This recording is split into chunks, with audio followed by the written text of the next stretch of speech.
Welcome to Radical Playtime, the podcast by Skateistan.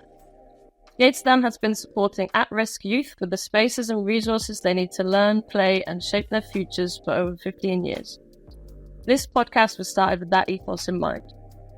Creativity makes us better at taking on life's challenges, but in a world that puts productivity before anything else, lifelong play is a truly radical thing. We'll be speaking to academics, artists, activists, and athletes to explore the true value of staying playful.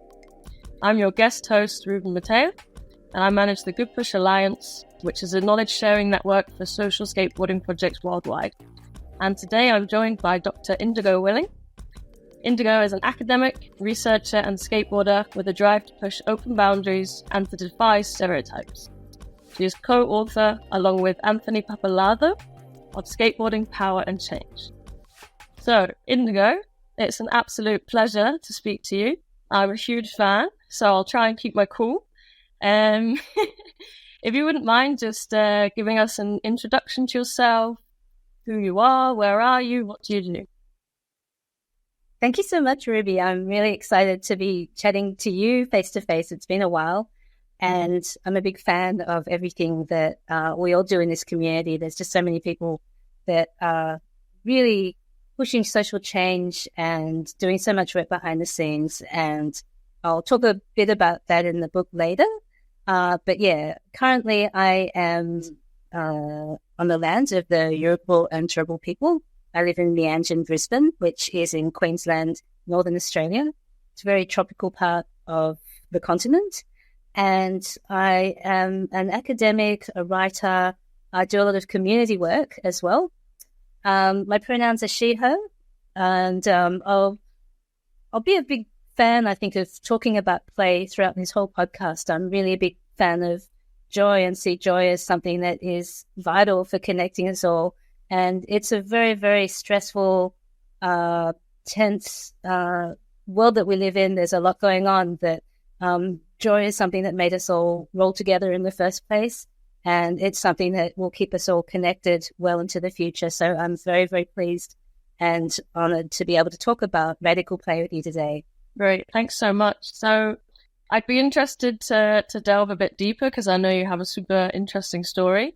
I was wondering if you could tell us, what is your origin story? So that is to say, what are some of the turning points in your life that led you to sitting here today as Dr. Indigo Willing, academic, researcher, skateboarder? Because, this is such an interesting mixture of things. So thank you for asking me about my origin story or stories. I've actually never met a skateboarder that doesn't have this wildly amazing origin story. When I ask skateboarders a bit to tell me about their background, it tends to blow me away, the types of challenges, the things that overcome, the tenacity they have, some of the amazing losses that they've taken in life, and some of the amazing ways that they've been resilient and moved through that. And I feel that skateboarding attracts a certain type of person that is both searching for something, overcoming something, and also really willing to share and connect through something very special.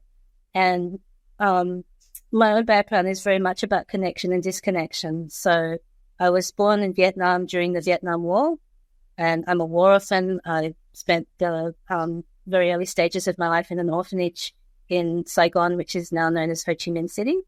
And I don't actually know an incredible amount about my Vietnamese family. And it's a very, very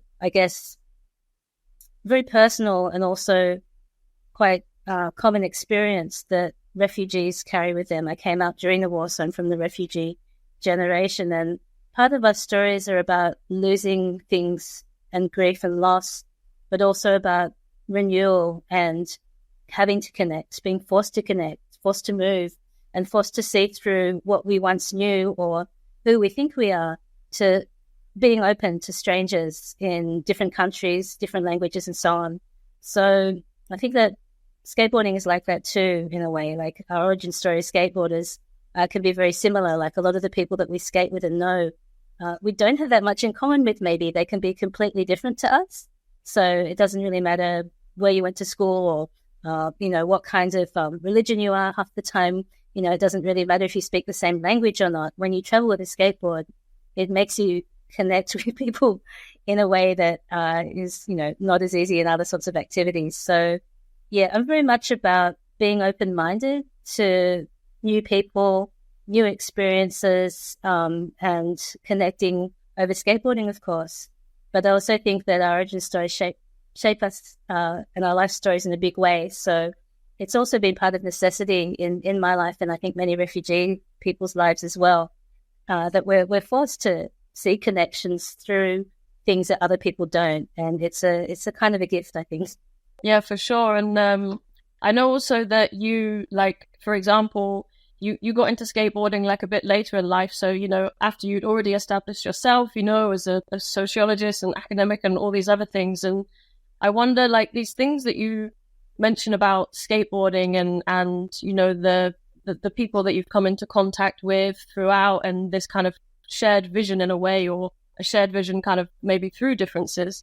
Is that kind of what you found when you first kind of like entered into the skateboarding community? And, maybe you were part of that community before you started skateboarding, but yeah, I guess I'm interested to know, like, is that something that did you have to kind of seek that out within skateboarding, or did you find that, when you kind of entered the community?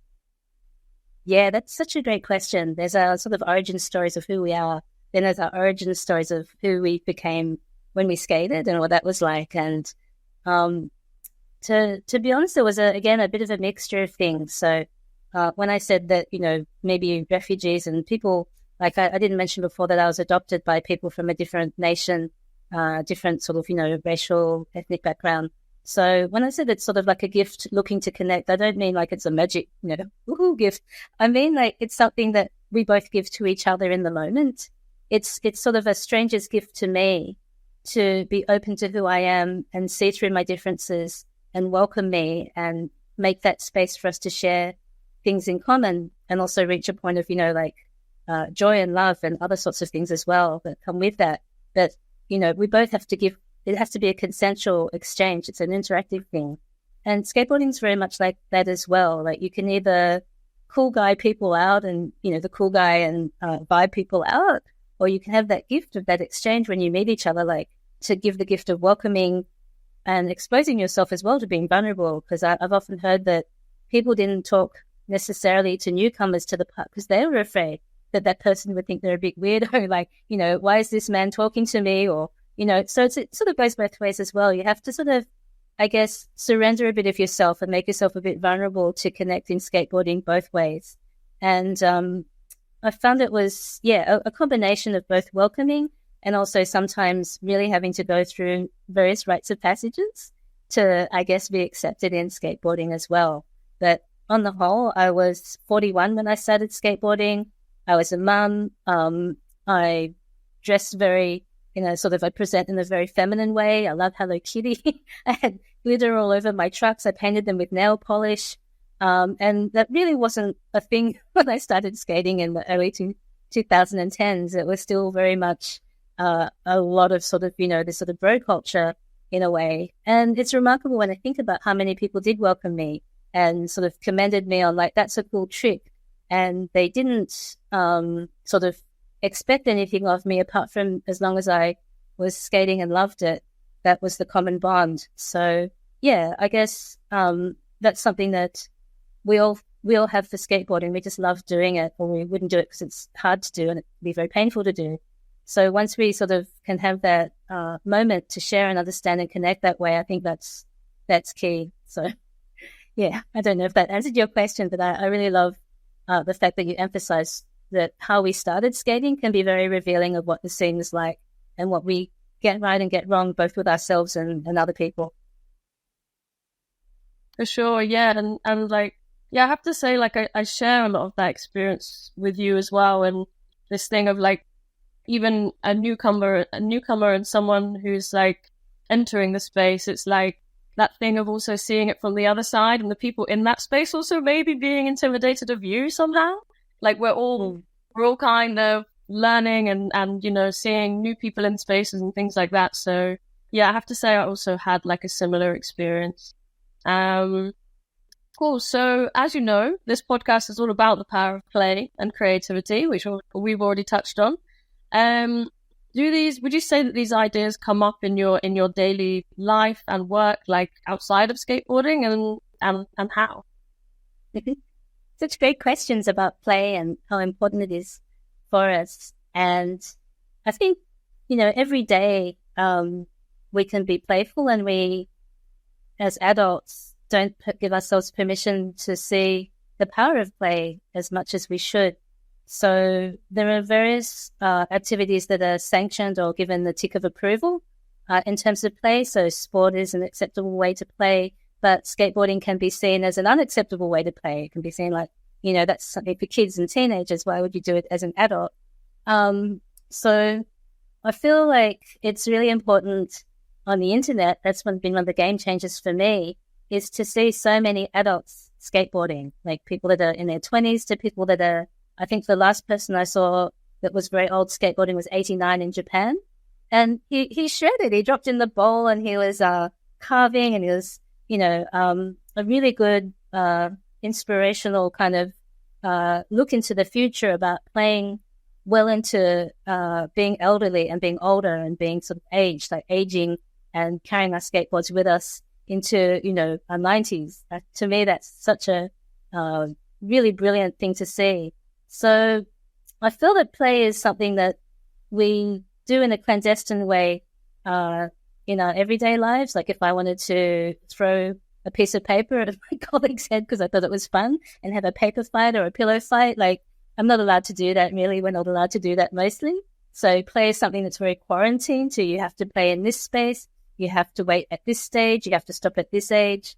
Whereas skateboarding gives us permission to like actually play in all sorts of spaces. We see the streets as our playground, not just the skate park, not just, the typical spaces like an esplanade or a plaza we're allowed to skate. We can actually look at architecture of all kinds of things. I would love to play on that.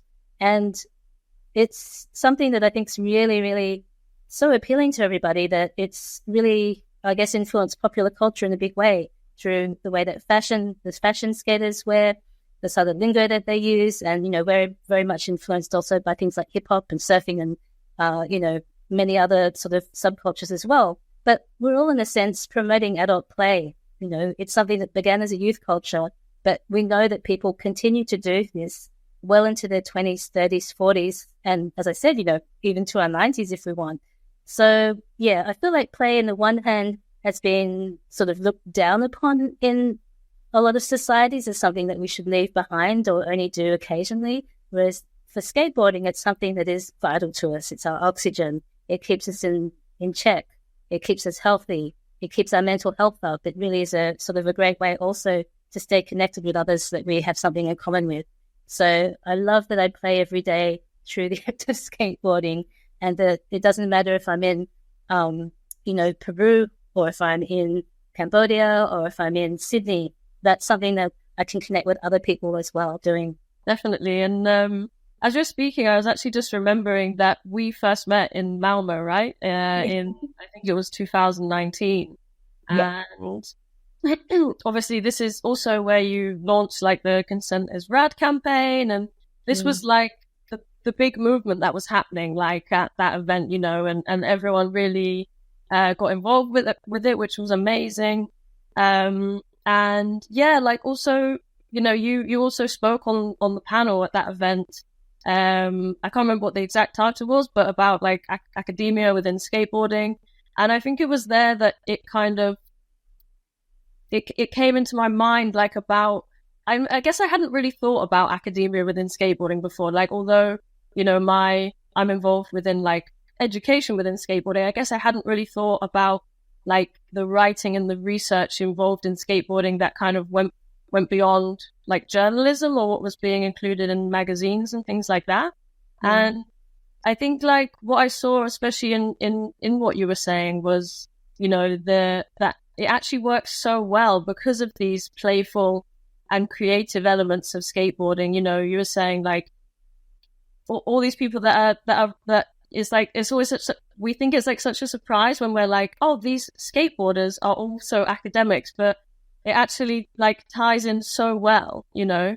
But yeah, I was wondering if you could tell us a bit. I mean, I obviously did a bit of research in your recent work, and I know that you're also currently moving back to Sydney, and I saw that there's a project that you're involved in there, which is kind of tying these elements together and this kind of playful cities. And I wonder if you could tell us a bit more about that project.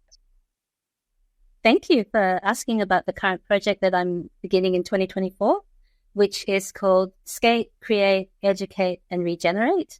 And it is a collaboration between myself and a researcher who is a public artist called Dr. Sana Mestrom, who her project that she's doing is called Art, Play, Risk.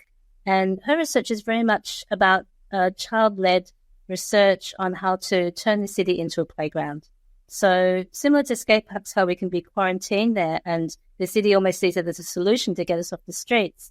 I don't want to speak entirely for her research, but what I took away from listening to her research was that she's arguing that playgrounds are very quarantined for children and it doesn't allow them to enjoy both city spaces, have agency in that space, be part of that. In a sense, cities have been designed mainly for adult men, not even for, any other sort of demographic.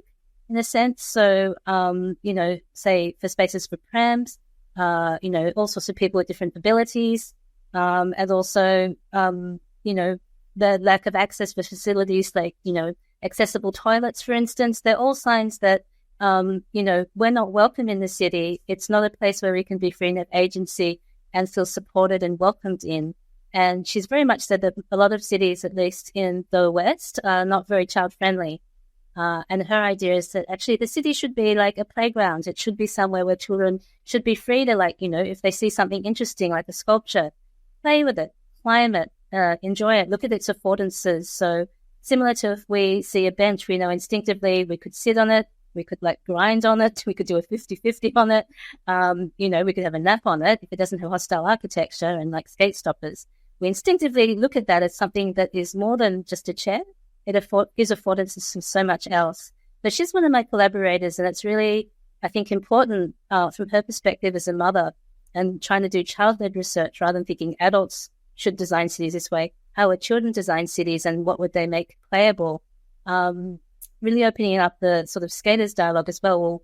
Well, what do we bring to the city and what kind of different surfaces, aesthetics, and designs might we have that can be a benefit to other people as well?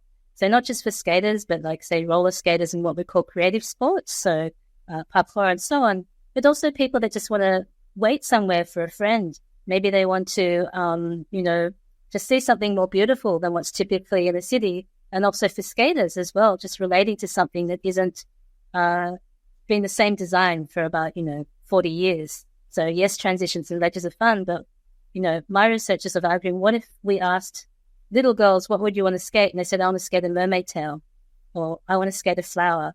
Why are we not designing things like that? We have the technology, we have the artistry, we have the creative people. We don't necessarily have the funding, and we're not always invited into the boardrooms and design rooms and the councils to sort of say, this would be really fun in the city, and it's not just us and we're going to enjoy it. Lots of people will enjoy it, and it looks a whole lot better than, hostile architecture that we're kind of used to. And either in a stealthy way and a very advocacy and upfront way as well. Our research is also saying, well, who gets included and who gets excluded from the city from other demographics? So not just skateboarders, but if we look at the work of Ocean Howell or Christian Marino, Alec Beck, there's many people that are doing research as well. Elbrew, for instance, from FroSkate, they're a skate park project, I think, fellow at the moment. A lot of people looking at unhoused people, homeless people, marginalized people that don't get to use spaces as well, either through hostile architecture or over surveillance, increased security, when those spaces could be totally rethought. So another person that I'm working with my project, Skate, Create, Educate, and Regenerate, is Professor Leanne Loke. And her background is in dance and performance, and she did an event called Electro Skate, where it brought together roller skaters, skateboarders, designers, looking at light technology, and basically just turned a skate park in Sydney into like a very nice visual interactive experience with motion, detectors and, very much looking at how sound can interact with us. So if you skate over an obstacle, certain music might play. If you skate in this area, your outfit lights up.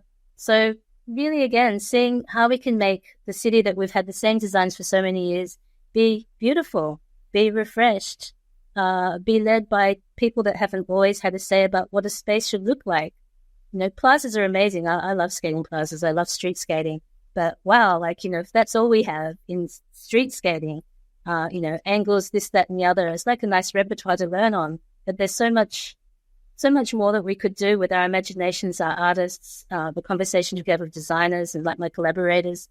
So yeah, it's about adult play, but it's also about breathing a different kind of energy into the city that's coming from mostly, children, women, non-binary people, queer people, people that have been on the margins and marginalized from the student excluded, and just saying, this is a way that we can all coexist and share this space in a much more playful, energetic, healthy way, and also a sustainable way as well. Like, there's literally a whole movement in skateboarding now that you'll be picking up on over this series of people looking also like bigger's not better, or, we use up a lot of space, a lot of grey space, as Professor Paul O'Connor argues in some of his research that we've worked on, and Professor Brian Glennie as well, and others, skateboarding can have an impact and a big footprint on the environment. So when we talk to designers now, if we bring in people and skaters that are interested in the environment, sustainability, that's going to change how cities look as well, not just skate parks, that hopefully will influence sports fields, plazas, and many other places. So I'm very inspired by the work of Kobe Clark in Melbourne with Decks for Change. I know that Tyler Kaufman has done some amazing work and wrote for, I think, Skateistan a while ago, a great article about how women and non-binary people are bringing more emphasis to the environment. Indigenous and native skaters like Dior Greenwood, they talk about upcycling and recycling our skateboards. Cecilia Todicini has talked about, how we care for land. And then one of our OGs of OGs, Peggy Oki, of course, has long been reminding us that it's not just land that we have this relationship as skaters and the surfers and the other sort of, in our creative sports and activities, but also we have an impact on the ocean. And even if we're at the skate park and we throw away a litter, that can end up in the ocean and have a huge impact on the environment and sea creatures. So thankfully, Peggy Oki has been one of those sort of earlier people that have just said, look, we don't have to shut up and skate. We can actually, shut up and, let things happen, or we can skate and regenerate. We can skate and create. Yes, Transworld sort of, had that sort of skate and destroy with Thrasher and skate and create, but there's this other movement of skating and regenerating. So leaving things better or even healthier than we left them. Can we do that with concrete and skateboarding? I think we have to, sort of think about the balance of that. But certainly with design, we can really think about different ways to build skate parks that have more green spaces and have a better relationship with nature. So that's a lot to take on, and it's not just my project. My project's like a tiny, tiny baby step into sparking these conversations with researchers from Australia and around the world. But I know that there's just this really interesting stuff going on in the community, and I really hope that people just jump on Google and start looking at, skateboarding and the environment and skateboarding sustainability, and look at all the cool people and their cool ideas and what they're doing out there, because it makes it more fun for us as well with clever design. Nice. Yeah, I have to say, every time I listen to you speak, it's like I feel like I have a whole new reading list. So yeah, hopefully what people can take from this as well is inspiration to go and find some different articles and some different angles of skateboarding that they haven't seen or heard about before. There's like a cheat sheet as well. It's not a cheat sheet, but I'm part of a new network that's starting this year called SHRED, which all these acronyms, they're gone forever, but it stands for skating, sustainability, health research, environmental design, SHRED. I'm going to have to think about it later if I've put it in the right order. But there's a free seminar series with people that are doing research on design and the environment that we've been doing once a month. We've had people talking about the DIY skate scenes from sort of the Mexican skateboarding experiences. We've had people talking about DIY scenes in London. We've had people talking about, in Australia, how there's, a move in the Pacific for sort of looking at the environment as well. And these are very sort of, easy to watch, free seminars that you can watch anytime you want as well. So if you're like a more sort of a listener or a looker, we've got videos. And then to really make things a lot more fun than just having to go off and read something, which a lot of us are readers, which I love. And, I'm a bookworm, but also if you're not, Ben from Shred is working on a zine called Green Pressure, and it's going to combine, sort of art and poems and just, like really short, sharp graphics that are going to also address the same issues. So there's a whole range of expressions from the skateboarding community that are going to be out there. So thank you for being interested in reading things. Now I feel like I need to go read things too. I've got so many readings that I want to do. Amazing. Yeah, thanks for sharing. And it sounds like an incredible project, and also the one in Sydney. Correct me if I get the name wrong. You said it was Skate, Create and Regenerate, or am I missing a bit? It's long, but so it's Skate, Create, Educate and Regenerate. Okay. And it's going to have an international symposium in October, the 17th and 18th of October. And I can share the links if anyone is interested in looking at it on the internet later. And it's very much inspired by Pushing Borders, where we met in Malmo, and they had one in London before. And Ryan Lay's slow impact that he does in, I think, Phoenix, Arizona, or Arizona is the state that it's held in. And, there's been forerunners before that as well, like the Wheel of Fortune by Skate Like a Girl and Wheel of Fortune as well. There's been a whole movement, really, of people getting together to meet face-to-face or online and really just share their different projects and their experiences. So I'm very excited that we finally have some conversations here, because it's a long way to Australia. It takes most people from other continents at least 12 hours on the plane. So we don't actually hear face-to-face and have that many conversations with people about skateboarding from the international community. So I'm really hoping that people can come out here, watch your carbon footprint and all of that, but also just the joy of having people come here would be really, really lovely. Yeah, for sure. And I have to say, it's so great to hear about a project like this that's being backed by the university or the city officials, because I have to say the context here in Athens and in Greece surrounding skateboarding is not so supportive, and we're really struggling for access to spaces and things like that. So yeah, it sounds really, really positive. And, this project ties together so many important themes and, through that collaboration that you've mentioned. And I think it's the next step towards opening up the skate space. Like you said, there's still quite these little concrete secluded spaces, and it's opening it up in more creative ways, but also by doing that, you kind of extend it into the wider community, don't you? And then you have different kinds of people coming in. You're thinking about, the facilities. You're thinking about it being accessible to, people in wheelchairs and, all these different aspects. And, so much will come from opening up this space and inviting new people in. So it sounds really, really inspiring. And yeah, I'm looking forward to see how it unfolds. Thank you. But yeah, I was wondering if we could speak a little bit about your book that you put out. I think it was it last year it came out, or 2022? Yeah, in June 2023. Okay, Thank you. It's really, really recent. Yeah, it's Skateboarding, Power and Change is the title. And I wonder if you could just tell us a little bit about the central idea and how the book perhaps bridges the academic and the skateboarding world.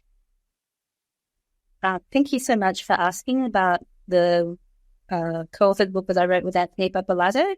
And Skateboarding, Power and Change is being released last year by Palgrave Macmillan. So it is very, very lucky that most academic books are hard copy and they're super overpriced and nobody ever reads them. Maybe, I don't know, a friend that you pay, I'll give you $5 if you just buy my book, please, or something, or read it. But we were lucky that we were able to go straight to paperback. And while it does cost money, it's on the more affordable end of academic books. So it's like a crossover book. And a lot of authors have to wait until they sell at least 500 copies for that to happen. Whereas they agreed when we signed up the contract to immediately do that for us. Firstly, because I said, I just want the communities to be able to have copies, and for libraries to, consider having them as well. And secondly, it just sort of shows the more broader impact that skateboarding has, that academic presses say, okay, we see that you're actually doing something here and it's worth backing for readers beyond skateboarders to have a look at, whether that's people that are interested in sport or people that are interested in alternative subcultures, or it's people that are interested in youth cultures that now have an extensive multi-generational sort of participatory, representation in, skate parks to, advertising. We see skaters of all age now, for instance. So, writing an academic book about skateboarding couldn't have happened maybe, 10 years ago as much or as easily as it can now as well. We had enormous support from some of the original sort of skate academics like Professor Ian Bourdain, who wrote Skateboarding in the City. And he was one of the first people to say, look, I'm going to write a serious book about skateboarding. I'm going to take it serious. I'm going to say, like, that skateboarders actually have a place in cities. They're not sort of a novelty. They're not sort of undeserving of listening to their opinions about what skateboarding means and how that shapes cities. So he took skateboarding very seriously, and he is a skater himself, but he really looked at it in a way that it could inform other communities, and it could also inform city planners and inform, various people from architecture to philosophy to sociology, various sort of ways that we think about how we work in society and the world, that skateboarders can teach people things. And I thought that's so true. Like, I often argue that with maybe other sports, and not to put other sports in a hierarchy, but definitely skateboarding connects you with a whole range of people. And again, that whole thing about being able to connect very quickly with people that are different to you, that is the gift of skateboarding, and skateboarders that they can give to themselves and others. One of the reasons for that is when you street skate, you're on the street, you're interacting with a lot of people. You're not locked in your car. You're at spots where you interact with people from various backgrounds. Maybe they're not the same backgrounds as yours.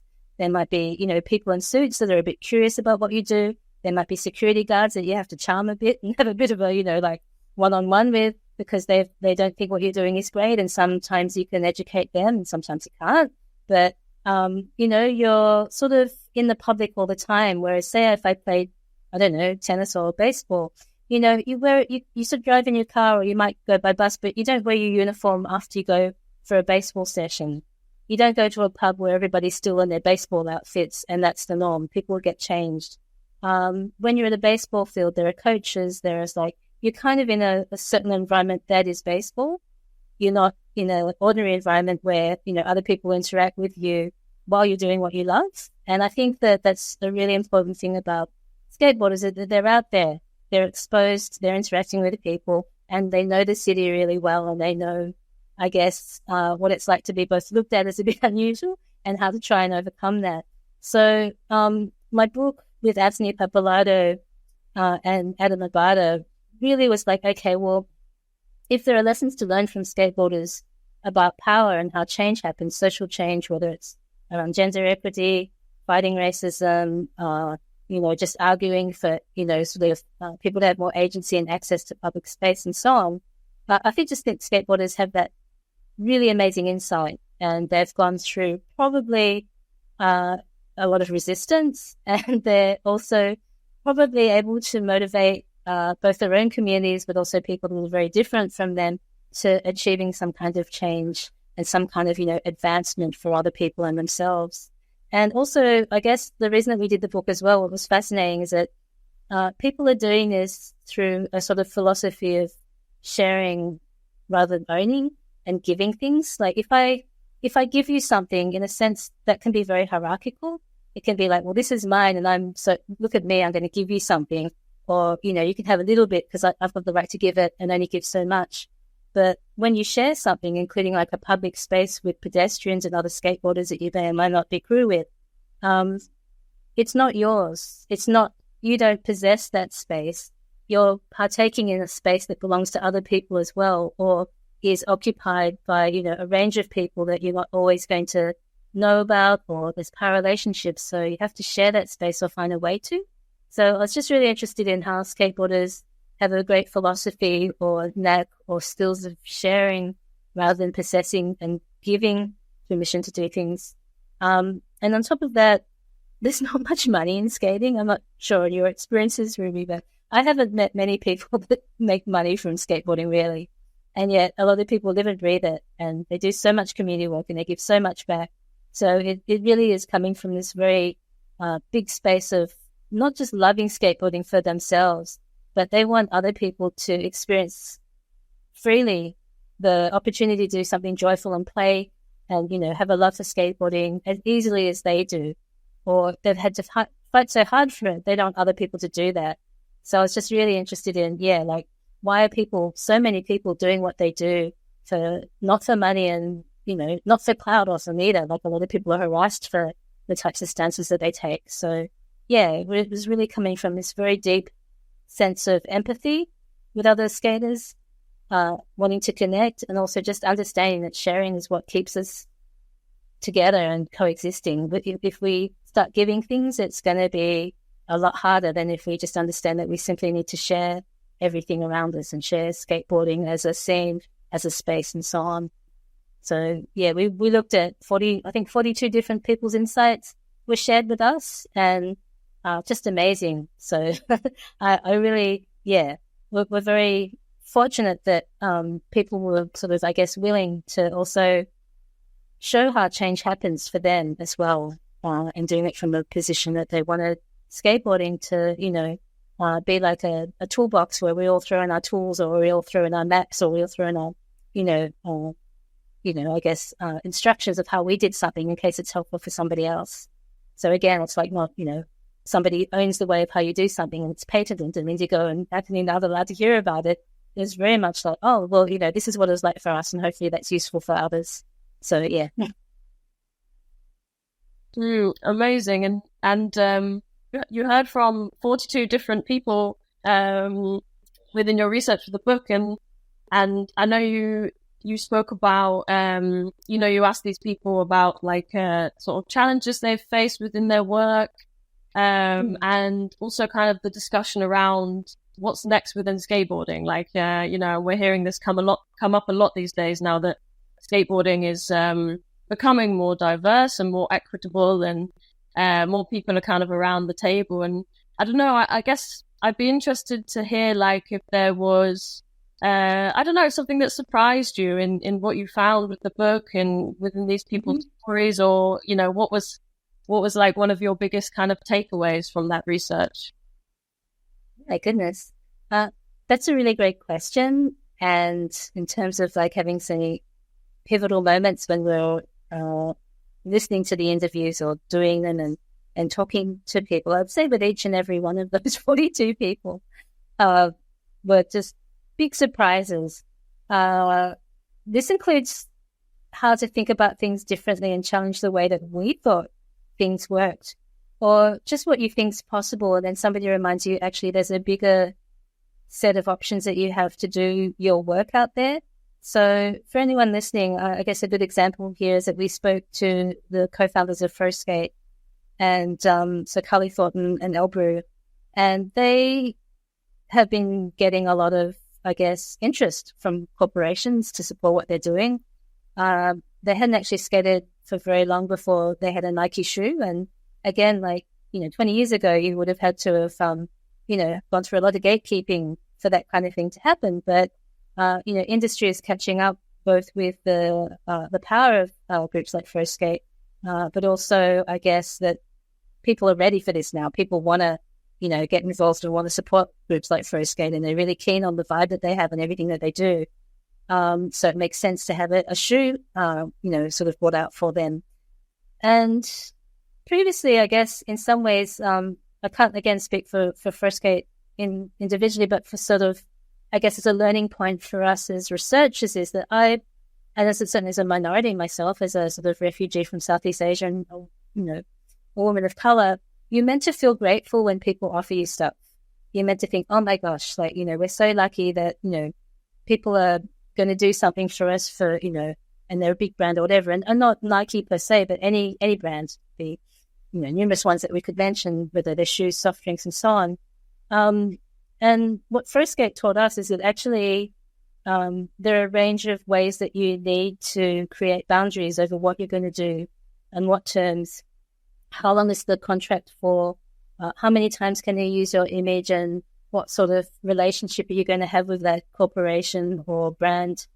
Is it going to be very short? Is it like a sincere one? Are they doing it just to be trendy, or are they doing it because they've had a long history in doing very progressive things? And also, what is the industry standard that they're paying other people, and where does this group stand with that? If it's like an embarrassing shortfall for what they're getting paid, where they would pay like somebody else, and it's sort of like something that's impacted by some sort of discrimination. That's important to know too. Like, it's sort of knowing the worth of your community, knowing, I guess, some of the shortfalls and the ways that your community might be vulnerable to, sort of situations that aren't fair or, aren't as even as they are for other people. And having the language and the strategies to say, actually, if you want to engage with our community, these are the terms that we feel respects what we do. And yeah, I think things like that are just a real game changer, because we, again, as I said, skateboarders do so much for free. But of course, it should be a situation where people are also compensated appropriately and suitably for what they are worth, and certainly not, always doing all this, giving away a lot of labor where other people are compensated for that. So that was a really great thing that we learned from people, is like, okay, it's not just that you're getting representation, but it's also under what conditions and how.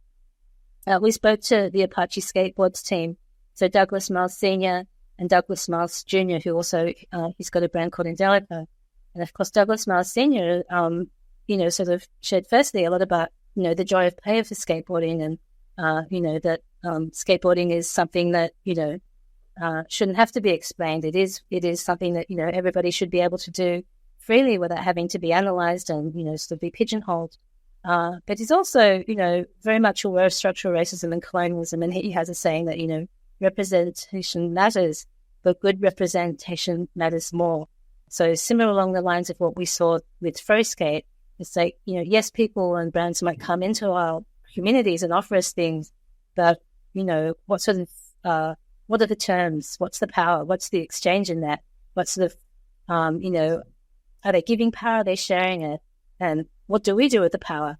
So, again, really, really solid ways to both advance skateboarding while also making it fairer, and having the language to do that, having the strategies has been something that I feel we're just so lucky in the book to have been able to get in some insights to from the very generous contributors. There's just so many. I think, we did speak to 42 people.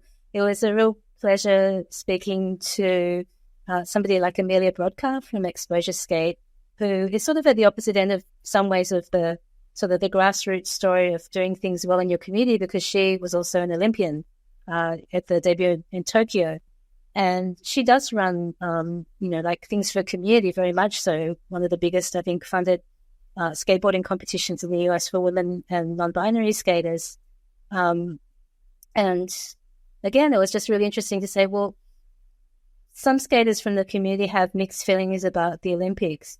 So what is it like for you? What insights do you have over what it can do for a community that you've done so much for? And it was great. It was like a really refreshing take, because a lot of the time women and non-binary people can't take for granted that they have sponsorships, can't get full-time, they can't skate full-time because they don't have those opportunities. And that really has an impact on those that are at advanced level and want to progress. So the Olympics kind of has changed that a bit, and, making equal pay at competitions mandatory, for the qualifications, having a whole sort of difference to this sort of skate and destroy our bodies, just like skate and take care of our bodies, like having nutritionists, giving advice over, like not burning out your body and having, also maybe psychological support. If you're a team or you're going off to be in this highly competitive environment, what sort of safeguards and self-care plans are available? And again, they're not sort of always given on a platter, but I feel like the skateboarders that, we spoke to are the perfect ambassadors and perfect advocates to say, actually, in our scene, this is what's working at the grassroots and this is what can happen at the Olympics. So it's not what really the Olympics are giving us. It's more like, what do we share with the Olympics that's changing these big, huge competitions, whether it's that or X Games or Street League. Again, we just had these sort of roadmaps offered to us, or really interesting insights about not just what it's like to be in those spaces, but what it takes to change those spaces, and what works, and how to sort of really keep momentum with that. So yeah, exactly. And I really like that you brought up this point about the Olympics and how the skateboarding community can kind of use it to advantage, because I remember when skateboarding first got kind of accepted into the Olympics or whatever, and it blew up such a big debate within the skateboarding community. But I think it's like it's so important to see. It's kind of like it's up to us to decide what we want to take there. Like you said, like what are we taking into this platform? What are we kind of using that space to introduce? And I think especially if we're thinking about social skateboarding projects around the world, like, okay, how can they use that in their kind of advocacy or their funding proposals and things like that? So I think it's always about seeing how, there's not like there's never kind of one kind of linear way about these things, and there's so many different discussions that we can like introduce into that space. So yeah. So I wanted to just circle back to this idea about the power of play. And I think like, especially like in times of crisis, play and creativity can sometimes seem like luxuries. But they also build life skills, things like resilience, and, treating these things with respect and finding spaces that young people in at-risk environments can kind of engage in to kind of nurture that side of themselves can be super important. I wonder if you can speak to that at all. Sort of circling back to the power of play, but not necessarily leaving some of the amazing insights that Anthony and I and Adam were able to work with, and be a pleasure to hear from the contributors as well. As I think it's how we engage with communities that are different from us is also really important. Like, I often talk about connecting across differences, and I'm not one to really love labels because it doesn't really reflect my experiences. But at the same time, again, in the book, it very much reminds us, when you go into different communities, learn about those communities, be respectful in those communities, check yourself in a sense, like what sort of power relations are there, and I guess even in playful situations, we can sort of reproduce sort of negative ways to, I guess, interact with each other and build scenes. So, it was really great to have somebody like Ryan Lay, for instance, who just is an ambassador, I think, or has done work with SkatePal in the West Bank, with Aram Saba and others. And we're really fortunate to talk to Danny Abouar as well, who's an ambassador of SkatePal, and ask about, what's it like as both being an insider and an outsider of, those communities and populations skating, and, what sort of, I guess, ways can we do it, or do we do it, that are both, respectful, and that very much about that sharing, rather than, sort of feeling like, skateboarding can be possessed by somebody, and, there's traditions and gatekeeping and all of that. So a lot of the key to playing in a way that's respectful and builds equity was very much about sort of, being mindful and being really reflective of who we all are and what we, what we learn as opposed to what we teach and give, So when we talk about youth as well, like I think there's this thing to, I think, feel like we're the adults and, we're doing something for young people simply because that's what society teaches us mostly. But, we learned from Kim Woozy, she talked about having a youth mentor as opposed to having a mentor that's older than you. She makes sure that she always has a youth mentor, so somebody that's younger to, I guess, mentor her into like doing the work that she does and also life lessons and so on. So I think, like play is something that is also a process that we do in power relations and that we can always be aware of and always, just work towards doing stuff together in a shared space and a shared way. So, play is incredibly powerful, and it is something that is scientists after scientists will, argue why it's good for us from a neurological point of view. I think, Push to Heal does work in that area as well. And, John Rattray from Why So Sad, also sort of looked at, the way that skateboarding can, be really positive for us in certain ways and ways that we can lean on it as a crutch, and the ways that actually, or the ways that we can not lean as a crutch, but I think the ways that we can look at play as something that's the magic pill when it's not. So, I was just checking my language and checking sort of, some of the ableist stuff that, we can bring into conversation as well. So constantly just being aware of how we express things, who we've learnt things off, and where we can learn all the time. So I feel like play is such a powerful thing that on the one hand, we should not overanalyze, and on the other hand, we should also just be aware that it's not done in a neutral space where power doesn't exist. And it's certainly something that we can learn more about all the time. So I'm super excited about doing more research into the topic of play, and just, watching other people and how they play, and, getting skate scenes more healthy and respectful from what we all bring in our playful ways. Definitely.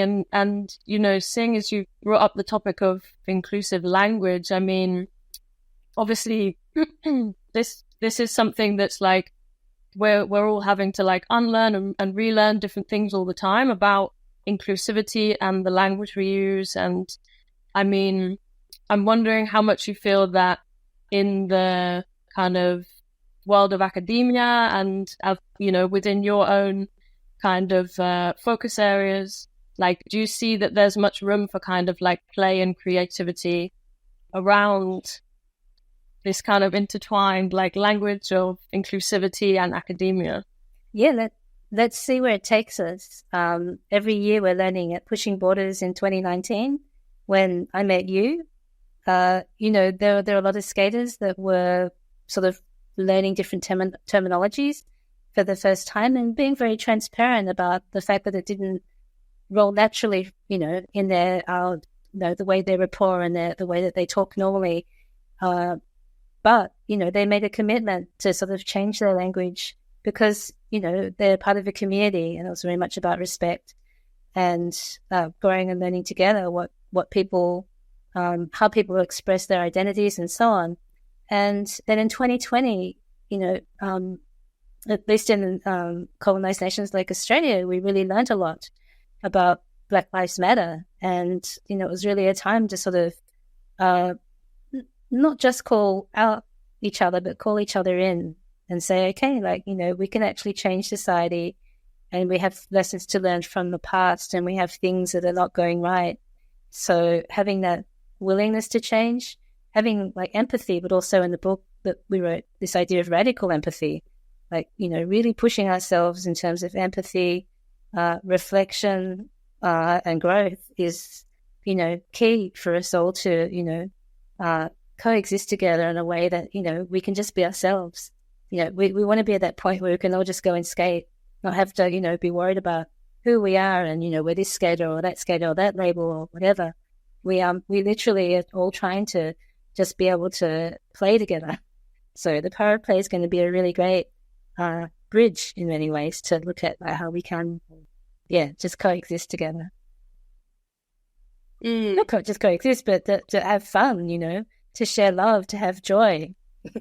Yeah, for sure. And like thinking about like what you mentioned about like empathy in terms of like kind of dealing with these issues, like I was suddenly reminded, like, I have no idea who said this, but something that just stuck in my mind for ages after pushing borders was that someone mentioned this thing about like these conversations often being like really accessible within skateboarding and in the context of kind of a skate space or on a mini ramp or something, because it like gives you the opportunity to like skate away from a conversation at any point. And like in most other areas of your life, it's not really acceptable thing to like maybe have an exchange with someone and then kind of skate, like move away, have your own kind of processing of what they've said. You can think about it, you can interact with your environment, and then you can kind of regroup and kind of maybe go back over those things. And I think it's like, it's such a good point. And I think this kind of like leads to a lot of this like empathy within skateboarding, is because you're kind of doing an activity whilst having maybe casual or maybe more like intense conversations, and you can have your own kind of processing like throughout that. I definitely think there are ways that we interact as skaters that can be really, really helpful, because it gives us opportunities to have those encounters that a lot of other people never have. Again, like if you just go to work with the same people every day and you're in your car, and you don't sort of have an opportunity because you're just trying to make a living and pay your bills and everything, to push yourself to meet people that are different to you and be in scenes where you don't know. There's a lot of encounters that you're not forced to have, or you're not, have the opportunity where you don't have those great moments where you can, have, sort of chance learning experiences as well as more meaningful ones. And I haven't actually looked at the book that I wrote with Anthony and Adam for a long time now, but in the Radical Empathy, that's something that I think we took from theorist Luke Cianciotto and skateboarder and writer Thomas Carroll, maybe, and their idea of radical empathy. And again, like I would very much encourage people to read the source and go straight to their work. And my interpretation is just an interpretation of their work. But radical empathy, as we interpret in the book, is that definitely when you're at a skate park, I don't even need to speak the same language or be the same ethnicity or anything as the skater across the park from me, but I do need to anticipate their line. Otherwise, I'm going to crash into them. I need to understand turn taking. I need to know that, okay, they're probably going to go there, so I have to wait before I have my turn. And you're actually sharing this space in a way that you're actually putting yourself in the other person's, body and thinking, okay, this is what they're going to do, and so therefore this is how it's going to work. And sport does it to some extent, but in most other occupations and activities, we don't have that kind of thing where we can know what somebody's about and up to without speaking to them at all. And I know sometimes when I'm at the skate park, if some, person's very angry and they might focus their board or they might just be yelling at it, I think, look, they've had a hard day and like they're just going to session that for half an hour. They've worked this, they've got half an hour to like get this off and blow off some steam. I'm just going to let them have that space. I don't want to battle with them over who gets time on the ledge or who gets time on the mini ramp. Like, they look like they need it. And I'm going to meet them tomorrow and they're going to be a relaxed person. They're probably not going to be like that. And if they're still like that, then, that's something else. But like, kind of looking at another skater and thinking, okay, they're skating this way because this has happened. Or the classic example is when somebody drops in for the first time and everybody that's been watching them battle with it is ecstatic. It's like there's nothing better than watching somebody do their first kickflip or drop in for the first time in my books. Like, you're just so happy for them because you know yourself that they've overcome something, some kind of hurdle that, not the rest of the population usually have to do in public. They might have their own hurdles in private, but they don't do it in a big space where everyone's watching and probably, able to do it themselves better or something. I don't know. Like, it's just interesting that we have so much joy for somebody doing something for the first time in a very imperfect way, but that they've rolled away, they've committed to it, and they've accomplished something for them. That empathy is very, very gold. And if we keep thinking about those instances, I think we're all going to be okay in skateboarding together. I think we can do something really magic with that.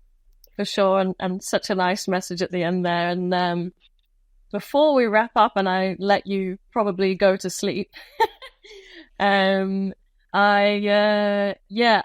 really love to have your insights. And I guess I'm gonna leverage the opportunity to hear from one of skateboarding's leading academics.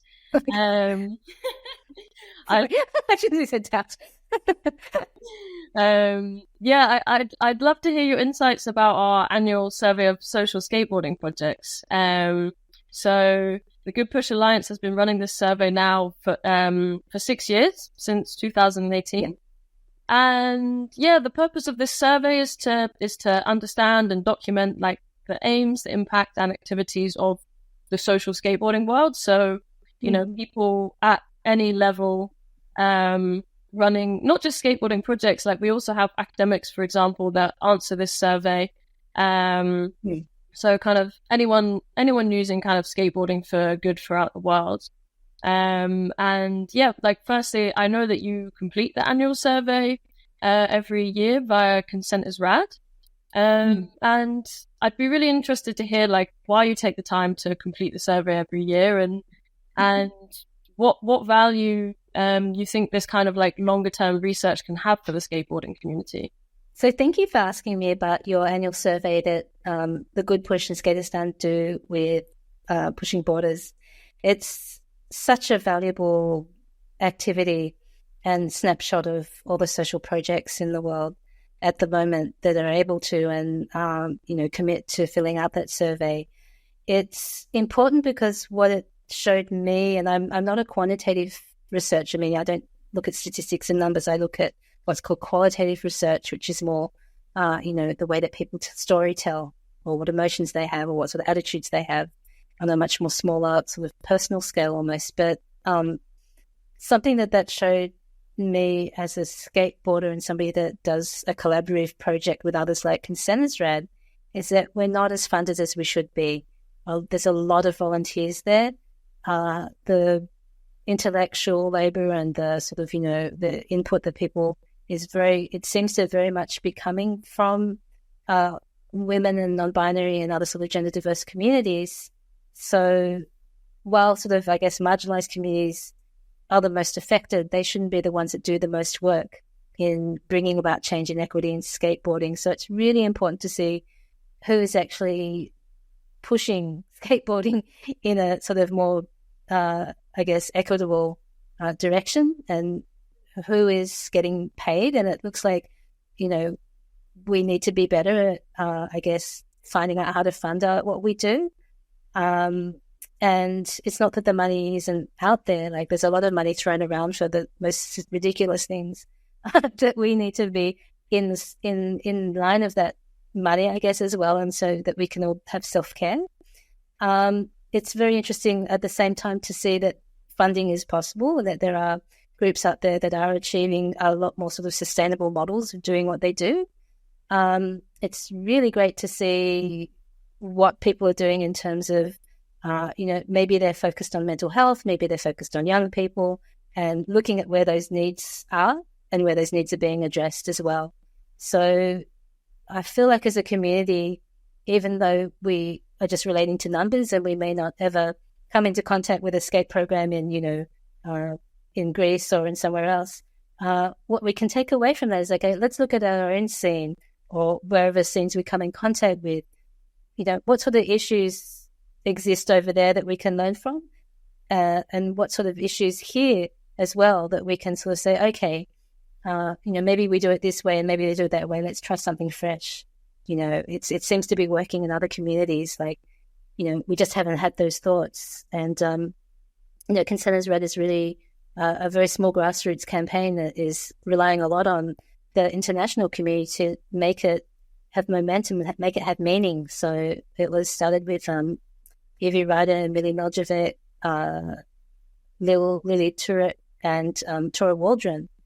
From our own tiny, tiny scene. Like, we're not from a big, marvelous, we're from a marvelous city, but we're not from like a big metropolis that's like, New York or something. We're from a pretty sort of, laid back, smaller city on the continent here. And yet, every year we have about 7 collaborations with people as far as Germany, in Europe, we're sort of, hoping to have more translations. We've been translating into Spanish. Dolores magazine have been really wonderful, continually doing one of the collaborative projects we did that was a combination of people from France, the United States, Australia, and Canada, different language groups, different ethnicities, different genders that were involved in that Break the Cycle. And we had a mentor from the skate community who's amazing things. But yeah, I think the reason that we fill out as Consent Red, why that form is filled out or that survey, is that how we do things has its merits and it also has its shortfalls. So that in itself is saying if people are looking at Consent Red thinking we have loads of money and we have big offices and that, it's not the case. We need people to know that it's a group of, 5 skaters that just want to skate and keep skating rad. And at the same time, if we're having any impact, and we're so lucky to, we've been featured in, I think, about, 9 of the most sort of major skate magazines with that collaborative campaign we did with other skaters from around the world. But we have a lot of collaborative projects and they don't rely on a lot of money. They rely on a lot of heart and a lot of community power. So that too is worth sharing. So I feel like whatever you're passionate about in your skate projects, or wherever you are in the world, you're going to have things that are working for you and you're going to have things that are awesome about your community or your project. And you're going to have things that are being repeated and you don't even know that that's a problem and holding you back or making your staff more exhausted or just, you could do differently to make it easier for your staff and yourselves. Just doing stuff that actually is really helpful to somebody, in a different continent and across the ocean. So yeah, I feel like at this stage, sharing all our strategies, good and bad, is really, really important. And so, yeah, I hope people engage with it, have a look at it and fill it out. Yeah, exactly. And I guess from our side at Goodpush, that's kind of what we're trying to see. We're trying to see, are projects interacting? Are they collaborating? Where are the projects who are filling it out? For example, for example, in Oceania, we actually haven't had much contact with projects there. I think you have been a really vital link, and a few other individuals Nikki Hayes, for example, at kind of getting some more insights to the kind of the communities within Australia and kind of beyond. And I still see a really big gap there. And I think I noticed that a lot. For example, all about the Pushing Against Racism Fund that we're running, we're going into the 3rd year now. And, last year, I think we had 1 application from the whole of Oceania. So that really shows to us, we have some extra work to do there, So I know from you that there's thriving communities. So we have to do some reflection, think about doing a lot more direct outreach, or, it's probably a much bigger issue and we need to actually revisit our representation, our resources. It's a much bigger kind of process. I guess I'd be interested to hear from you, why you kind of think that is, what can we do? What can we be doing to reach out to more communities that we're kind of not in contact with? And, I'm speaking also about certain areas in Asia as well, especially kind of North and Western Asia as well. There are skateboarding communities there. I mean, I heard something recently that there's a counter story that skateboarding was actually founded in Tokyo, and skateboarding has been in places like Japan since the 1950s, probably before. So, why aren't we hearing about it? Yeah. Word of mouth is very powerful. So networking, having those opportunities, I guess, once in the past, I'm not on the working group of Pushing Against Racism anymore, but when I was really fortunate to see some of the applicants. And then when I took a break, we Skate Queensland were able to roll out a anti-racism campaign. And we actually found that people were more interested in a different type of language around the same issue. So rather than looking at the negative of racism, they wanted to see the positive outcome, which was inclusion. So we had an art competition and a photography competition, and there was much an emphasis on boosting diversity and pride rather than tackling anti-racism. And, in each society, each culture will have their own ways of looking at inequity, looking at discrimination, and looking at bias. And it's not to say that any population is better than the other or free of racism. I mean, Australia itself has a long history of colonialism, for instance, but there are certain, I guess, in certain political environments where it's not good to talk about racism. It can put you in more danger. It can make people that are marginalized seem like troublemakers. There's certain language that allows them actually to do this very identical work, but it's sort of framed in a very different way. That's, there's a long analysis of what's palatable and what's not palatable in sort of doing anti-colonial work or doing anti-racism. So, yeah, partly, I guess, it's understanding the communities and who's doing that work.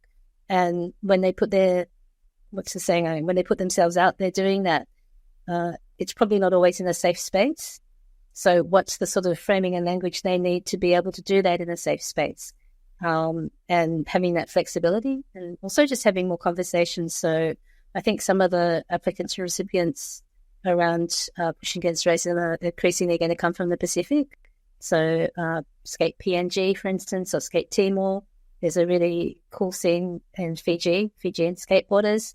And racism in those societies and in those populations, in those, incredibly diverse nations, is going to be looked at in different ways. There'll be discrimination against them at an international level as well as a domestic level, say. So, being a sort of, Pacifica team, in an international competition where there's a lot of people that have never met people from, Pacific Islands before, maybe there's racism there that, needs to be addressed, but within our own society, discrimination is looked at in a different way. So I think looking at the same needs, but looking at the way that those needs are expressed or the way those needs are placed, whether they're domestic or international, maybe that's future conversations that you have with those communities. And so maybe a consultation, process. I mean, again, people are very much against travel, and I don't like excessive travel for the impact it has on the environment. But, I think when there's funding available to get people from Oceania and from Western Asia and from Asia, Southeast Asia, from Pacifica nations and communities to get together in the same space and talk about what anti-racism work would look for them and having that exchange. I mean, it can be done online as well, but sort of like more than a superficial 1 hour conversation, having a decent amount of time for everybody to get to know each other's communities, languages, and their problems and their issues and their problem solving, again, might be a really interesting way to go forward. So not sort of losing the drive to address racism, but definitely looking at it through multiple perspective experiences and what people can and can't do most productively within that framework. Definitely, yeah. And thanks for sharing your insights, because context of it is obviously so important, and I think we all just need to keep speaking to each other and keep speaking to more people in different places, really learning. Yeah. And in this kind of deeper process of reflection about the survey that we've been going through this year, we also luckily have someone called Sibel, who's like part of the federation in Brazil. So through our collaboration with her, we've gained so many insights about the whole community there, which we maybe would never have gathered, and she besides helping us translate the survey into Portuguese, and this year we also had it available in more languages, and we want to continue that. She really gave us insights. For example, the messaging around the survey maybe wasn't so clear, especially for people whose first language isn't English. And there was definitely a gap in our communication. And, in previous years, we were very much gathering the results. And sending the survey out there and then kind of like, not really following it up in any way. So what we're really trying to do this year is see how we can better support skateboarding projects to, not only our kind of internal process of seeing where the areas that skateboarding projects want to develop further, like be that through youth leadership or their safeguarding policies and procedures, that really informs us like about the events and the kind of tailored trainings that we want to be working on, but also then, showing, helping people to kind of use the data and maybe tie it into their funding proposals when they're having conversations about their work. And, in general, kind of try to raise the profile of social skateboarding in general.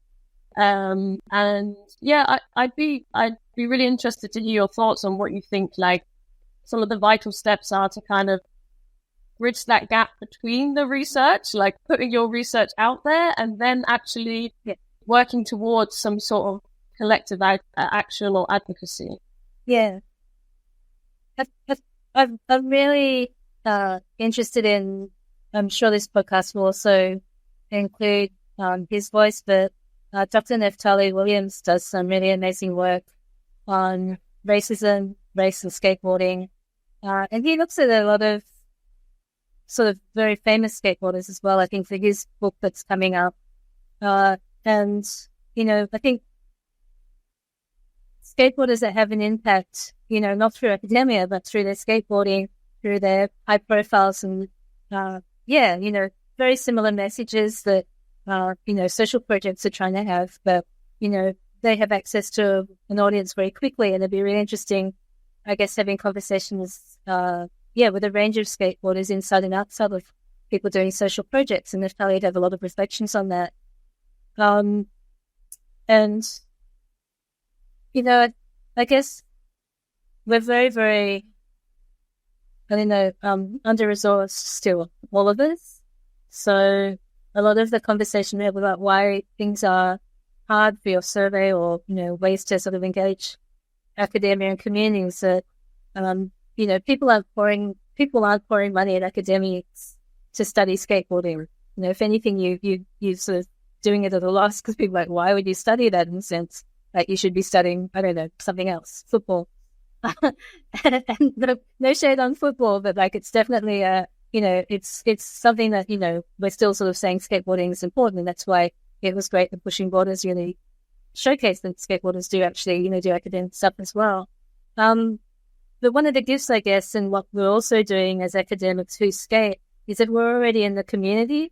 And so maybe having conversations with people around gender and, things like learning about pronouns or, sort of moving beyond the gender binary had been a huge impact on my community group that I'm very lucky to be part of, which is We Skate Queensland. And in 2019, during Pushing Borders, we were actually Girls Skate Brisbane. So we're very much emphasis on girls skating, and that was a need then as well, of course. But it took some really great non-binary skaters who called us out basically and said, we skate too. We skate with you. And, we're not girls. We're not girl light. We're not feminine light.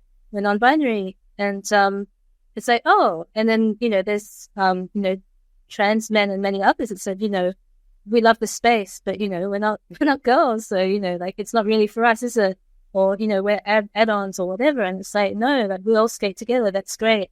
That's what it's about. So we changed our name in 2020 or 2021, in lockdown still, to We Skate Queensland. And, it sort of changed, I think, who felt welcome to skate at the events that we did, the spaces that we create. If we're making a post and we're tagging people, there's just a huge difference to make that space something that reflects, everybody. So I guess it was really just great to go to that sort of academic conference, have those deeper conversations. Okay, like how's terminology powerful? Where are we going? What we're doing well? What sort of slurs are we calling, like trick names and so on? Like what's offensive and why? Like people have been using it and not even seeing why things are offensive. And when they understand different communities and the histories of why those terms are, not cool. We see those changes by, hugely influential people like Tony Hawk, maybe changing a trick name. It may seem superficial to some people, but it makes a huge difference in where skateboarding goes after that, and what we feel is like, something that's cool and something that we should, maybe let's leave that behavior behind or that term behind. So I think, the academic research goes one way, but also just having that space to think rather than just skate and shut up, having a space to skate and talk. That's one of the things that those academic spaces have concentrated on. They're really focusing on what people want to say or what they're experiencing. And then, in some of the ways, hopefully there's a reciprocal way that's brought into community, and community also informs what's written in academia as well, which informs things like policy. And it's also like a history process. It's like putting things on pages as an academic is also part of this, building skate history together with everyone else. So, the sort of more it's informed by community rather than the other way around is really important. So it's a nice, hopefully, mostly reciprocal relationship right now, because most academics about skating are skaters themselves. So they're not separate from what they're studying, they're part of it. I like the route you went down, and it reminded me. I've heard you speak before as well about skateboarding kind of being like a garden that it's like a growing space that everyone's kind of tending to and learning different methods or tools and kind of like this. Or like a community garden, I guess, where you have kind of like collective input, and things might get diseases or they might die, and you'll learn different ways to kind of like caretake for them. And I really like that kind of ethos. And I could talk to you forever, but I think I've probably held you up, held you back from your sleep for long enough. And I hear the tropical storm has reemerged. Yeah, it's bucketing down here. It's tropical Queensland.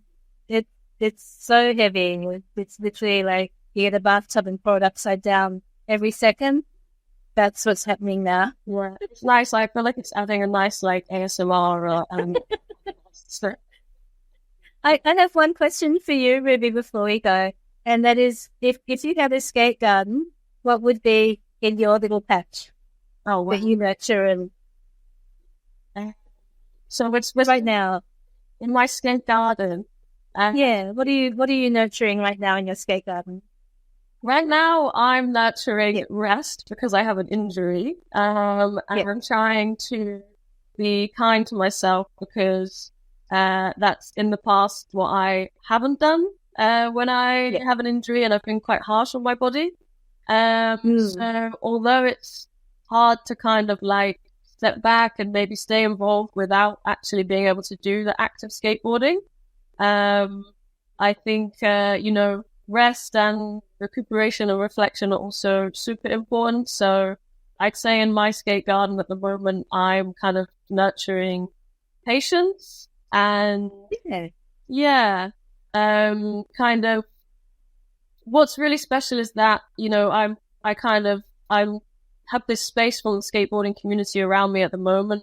But I'm still kind of involved in how it is in Athens is that in the time that I've been here within the last 6 years, I've seen it change and develop so much. And at the moment, it feels like we're at a really interesting turning point where it's like becoming a lot more inclusive, and these conversations are kind of just starting, and there's like a lot more representation of non-traditional skaters. So yeah, it feels very special to be able to witness it, even though I can't actually be on the board right now. Thank you. That's really, really a beautiful imagery of the little rest space in the garden. Yeah. There's some areas where, there's a lot more adventure in the garden, and there's like little flowers that are, doing their thing. It always sounds like a place that is a good place to rest and be at peace for a while. Yeah. And, it's so important what you're doing, and what Josh is doing as well with the podcast of talking about play in a radical way. in that we don't just sort of superficially say play is fun, but we talk about it in a really holistic way about, you don't have to play, but it's better if you play well. You can play in a reckless way, and that's fun for a while. You can play in a sort of thoughtless way, and that you can play in a reckless way that's not very positive either. But playing well means actually having rest. Rest is an important part of that cycle of play, and certainly an important part of the garden and sticking with my little world there. But as well as that, just being able to have a space to think things through is very important right now. We can't shut up and skate. I think we need to skate and talk. Like, lives depend on it. So thank you so much for opening up the door to that. Definitely. Well, thank you so much. It's always so inspiring to speak to you. Thank you for joining us and sharing today. So if you'd like to check out Indigo's work, you can do so online. You can buy her and Anthony Pappalardo's new book, Skateboarding, Power and Change. You can also support Skateistan at skateistan.org by donating and becoming a citizen. I didn't mention it, but Indigo is actually on Skateistan's advisory board. You can also find out more about Goodpush and the social skateboarding survey at goodpush.org. So thank you, stay playful and stay radical.